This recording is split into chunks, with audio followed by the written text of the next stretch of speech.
Oke, baik teman-teman semuanya, selamat pagi. Pagi. Assalamualaikum warahmatullahi wabarakatuh. Waalaikumsalam warahmatullahi wabarakatuh. Selamat datang kembali di mata kuliah film dokumenter.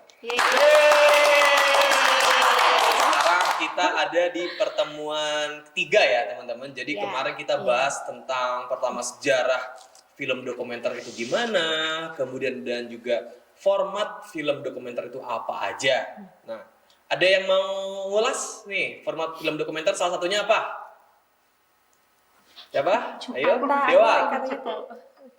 Apa Dewa? Formatnya Dewa. Ayo, Par. Salah satunya nih Par. Partisipatori. Ada yang tahu partisipatori gimana? Yang mengambil peran. Nah, yang kurang lebih kayak gitu. Tepuk tangan dulu buat Abigail. Nanti Dewa belajar lagi ya. Tanya Abigail ya. Kemudian, jadi hari ini kita akan bahas tentang praproduksi film dokumenter ya. Jadi udah mulai praproduksi. Ada yang masih ingat di kemarin kan minggu lalu saya sempat mention nih praproduksi itu apa gitu. Kira-kira ngapain aja? Saya sempat spill. Kita melakukan riset. Riset? Iya. Ada lagi? Nyiapin peralatannya, Mas. Oke, riset. Persiapan. Betul. Dewa mau nambahin? Enggak.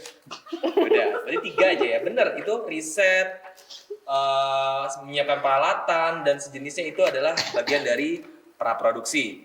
Ya. Nah, jadi kita hari ini akan bahas tentang praproduksi. Kira-kira apa aja sih, Mas? Nah, yang pertama ada tahap produksi. Ya. Tahap produksinya, jadi saya mau mention lagi tahap produksi keseluruhan itu apa nih sebelum kita mulai lebih lanjut lagi. Jadi biar backward dengan yang sebelumnya tapi biar relate sama yang pertemuan sekarang. Kemudian yang kedua ada praproduksi. Itu apa aja sih Mas? Nah itu di situ. Kemudian ada penulis skenario. Nah penulis skenario itu kayak gimana konteksnya? Apakah konteks dalam praproduksi atau tahapan yang lainnya nanti kita akan bahas. Kemudian ada rancangan produksi dan yang terakhir adalah tahap penulisannya. Gimana sih gitu ya tahap penulisan skenario nya. Ada yang mau tanyain sampai sini? Belum. Cukup ya? Cukup. Kita lanjut. Itu kebalik, Mas. Kenapa? Bukannya itu kebalik. Praproduksi dulu baru produksi. Ini maksudnya tahap produksi secara keseluruhan gitu. Oh. Jadi tahapan produksi dokumenter ada apa aja? Nah, saya mau ngulas yang ini ya, ngulas lagi nanti setelahnya. Nah, film dokumenter ini kira-kira namanya dokumenter. Kata-katanya adalah dokumen dong, dokumentasi, dokumen. Berarti artinya perbedaan dengan film lainnya itu ini diambil dari kisah nyata. betul? Ayo ada lagi. Dari masa lama. Ya bisa juga tapi cenderung dan memang berdasarkan kisah yang nyata ya, bukan fantasi, hayalan dan sejenisnya itu beda. Ya, ini tentang kisah nyata. Jadi bisa tentang mengangkat tema sosial, kemudian ada tema apa lagi? Kira-kira? Kebudayaan. Intinya gampang. Di sekitar kalian bisa diangkat apapun itu. Ya, sekiranya ada yang kisah-kisah tertentu yang perlu diangkat gitu. Nah, ini maksudnya adalah tahap produksi dulu ke fase ya, production phase. Pasti saya mau ngulas lagi.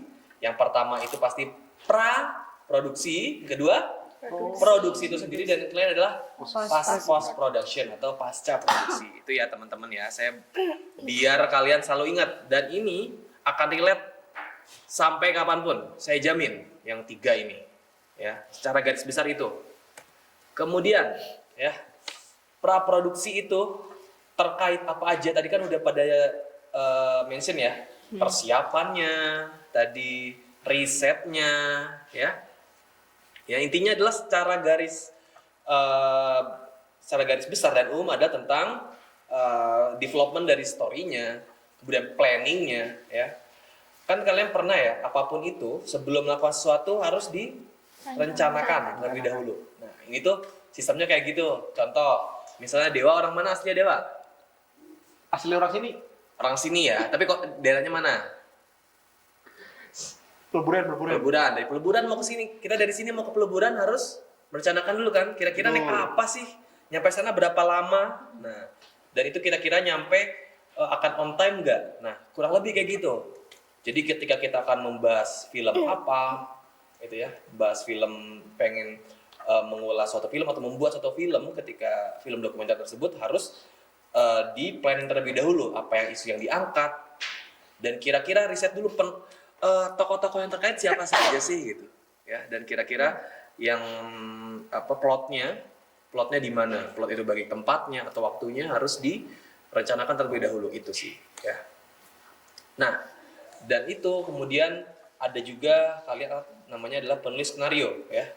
Penulis skenario ini adalah seseorang ya, pelaku di dunia film atau sineas gitu, sineas pembuat film tersebut yang membuat perencanaannya juga. Ya, perencanaan itu nggak mesti tentang naskah aja. Tadi kan saya pernah mention ya ke Dewa tadi, mungkin Dewa agak lupa gitu ya. Tadi format film itu apa gitu ya. Di sini format film saya tulis format bukan berarti format MP4 atau apa? PDF. AVI, PDF itu adalah namanya format file namanya ya. Kadang-kadang ini tukar beneran nih teman-teman ya. Kadang-kadang di yang mahasiswa tahun lalu ketukar seperti itu. Format video, format film apa? MP4 mas, AVI mas. Itu namanya format file ya teman-teman. Kalau format video itu bentuknya tadi itu yang minggu lalu kita bahas, participatory, apalagi Dewa? Observation. Ya? Observasi. Observation, apalagi? Lupa. Investigation dan sejenisnya itu ya. Itu. Teman-teman sampai sini ditanyain lagi atau lanjut? Lanjut ya. Nah, kemudian ada rancangan produksi. Nah, tadi benar nih, yang pertama adalah riset. Nah, riset masalahnya apa, kira-kira yang mau diangkat gitu, seluk-beluk permasalahannya. Dan juga ketika riset kita harus tentuin planning ke depannya akan seperti apa. Misalnya tag-nya akan di tempat mana, waktunya kapan. Nah, buatlah schedule di situ. Scheduling kira-kira kita akan membuat film tersebut kelak saat produksi di lapangan berapa lama, misal apakah 1 bulan atau lebih atau bagaimana, itu direncanakan di situ ya. Tentuin juga lokasinya dan juga jangan lupa saya tulis ini kan permit ya, jadi izinnya gitu. Kalian kan misalnya ngulas kemarin kalau nggak salah Nikma ya lagi bahas lagi mau bahas apa namanya, mau buat film tentang apa Pak RT ya katanya ya. Iya. Pasti kan izin sama RT setempat toh. Iya. Nah, atau lagi ada yang mau jadi tokoh utamanya izin dulu nggak? Iya. Izin dulu ya. Pokoknya jangan sampai beliau keberatan juga gitu ya. Tokoh utamanya atau mau tokoh apa pendukungnya kayak gitunya. Gitu. Karena itu menyangkut banyak orang ya. Dan juga yang terakhir pasti kayak saya tulis terakhir adalah semacam props and wardrobe-nya. Jadi kira-kira yang cocok itu seperti apa ya? Maksudnya pakaian di sini bukan berarti terlalu di setting ya. Maksudnya ini untuk mendukung dari ceritanya. Bukan berarti kita berarti kita nggak bisa ngatur banget mas gitu. Kalau soal ilustrasi mungkin pasti bisa gitu ya. Tapi maksudnya harus based on true story gitu ya. Karena dokumenter ini lebih ke namanya kan dokumentasi kan. Dokumentasi kan kayak gitu ya. Sampai sini? Lanjut? Oke, lanjut. Ini tahapan penulisan skenario. Yang pertama adalah ide. Ide itu kita kira-kira pengembangannya seperti apa ya. Jadi ide itu ada ide ada tema. Ide itu lebih umum ya teman-teman, simpelnya gini. Ada ide ada tema. Ide itu lebih umum dan tema agak lebih khusus dibandingkan ide tersebut. Contoh, kan ide kan ibarat adalah pikiran yang terbesit lah. Tapi bukan berarti pemikiran yang asal juga. Tapi kadang-kadang dari ide-ide tersebut tercurahkan karya-karya yang terbaik, ya enggak? Setuju? Setuju. Nah, contoh di sini saya tulis adalah, ini kan aneh ya, misalnya idenya menilik ruang spiritual remaja gitu. Apa sih itu? Nah, kemudian temanya apa mas kira-kira?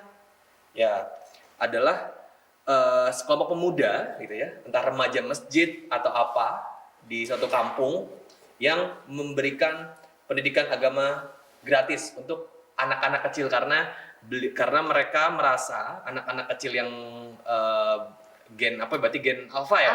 Gen alpha ini katanya butuh asupan spiritual, asupan rohani kayak gitu. Mereka aware akhirnya membentuk suatu gerakan tersebut kayak gitu. Nah, itu udah ketema tuh kayak gitu ya. Kemudian ada namanya storyline. Pasti ada nanya nih, storyline dan storyboard bedanya apa? Ayo. Dulu apa ya? Pasti itu kan? Pasti kalian mikir, oh storyline ini storyboard ya? Iya. Nah itu beda nih, nanti saya ulas ya. Nih, Oke, storyline tuh kayak gini, simpelnya langsung kita ke contoh aja. Storyline. Nah, storyline kayak gini nih ya. Jadi, Kasarnya. ya Kayak betul lebih ke kasarannya script di gitu. deskripsinya, misal scene 1 apa, scene 2 apa, scene 3 apa, X apa kira XT ini apa? Ada yang tahu nggak? Eksterior, interior. Nah betul Dewa, wah hebat Dewa, tepuk tangan buat Dewa. Nah, eksterior ya, kadang-kadang orang mikir eksternal, bukan gitu, eksterior ya. Jadi ini salah satu apa namanya istilah ya yang sangat lumrah di dunia perfilman gitu ya, eksterior. Jadi berarti tagnya di outdoor. Nah itu maksudnya paham kan? Eksterior. Jadi di outdoor gitu ya. Ya sebenarnya secara ini benar tapi lebih cenderung ke eksterior Iya. gitu ya film. Nah itu kan. Nah, kadang-kadang ini nih yang suka skip. Nah jadi ada seorang anak kecil dan sejenisnya. Nah ini. Nah kalau storyboard ini nih. Nah saya kasih contoh ya. Nah storyboard seperti ini teman-teman. Detailnya. Jadi apa? Berarti lebih detail dari storyline-nya. Lebih detail.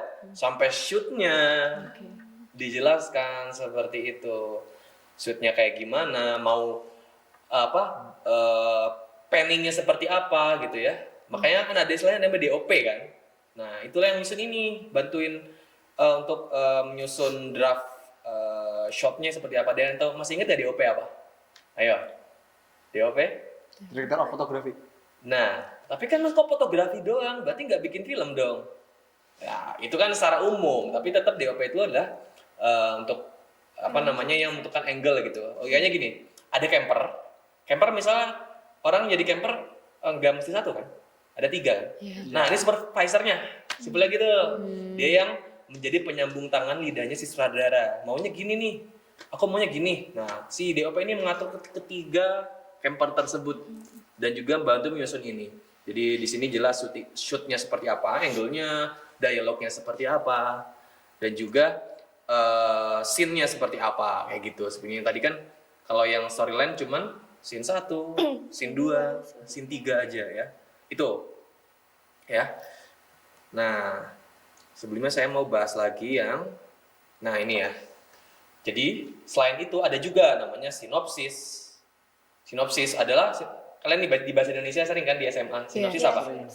Kayak Deskripsi kayak sebuah resume, cerita. ulasan gitu mungkin. Garis besar cerita. Dah, simple. Ya kita intinya seperti itu. Garis besar cerita, ya. Kemudian ada outline-nya dan scene plot. Jadi kayak outline tuh semacam apa ya? Suplemen lah outline ya. Saya biar kita langsung bisa praktis lebih ini ya. Jadi bahasanya bahasa saya yang saya gunakan langsung ke practically karena kita mata kuliah adalah practical ya. Nah, itu outline ini jadi lebih ke suplemen. Apa sih keterangan yang harus dibuatnya, misalnya efeknya seperti apa atau gitu lah, scene plotnya dan sejenisnya itulah. Kemudian adalah skenario ya, dan juga yang tadi storyboard ya, sempat udah saya jelasin terlebih dahulu ya tadi ya.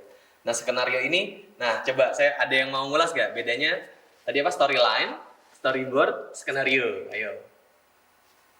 Kalau mungkin saya jawab, tapi kalau salah mungkin ditambahin ya Mas.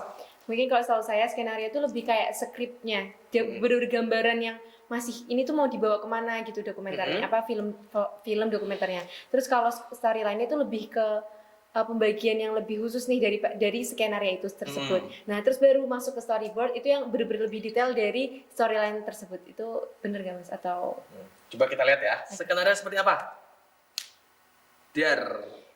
Ya. Jadi storyline sebetulnya lebih general. oh berarti lebih Agak umum lebih ya? general ya. Jadi sebetulnya mirip ya sama skenario, bedanya skenario itu sudah ada unsur ininya nih. Audionya mau seperti apa gitu ya. Misalnya musik, anggaplah audionya lagi kalian lagi bikin film horor gitu ya. Pakai musiknya musik yang mencekam gitu atau musik pakai, anggaplah gini.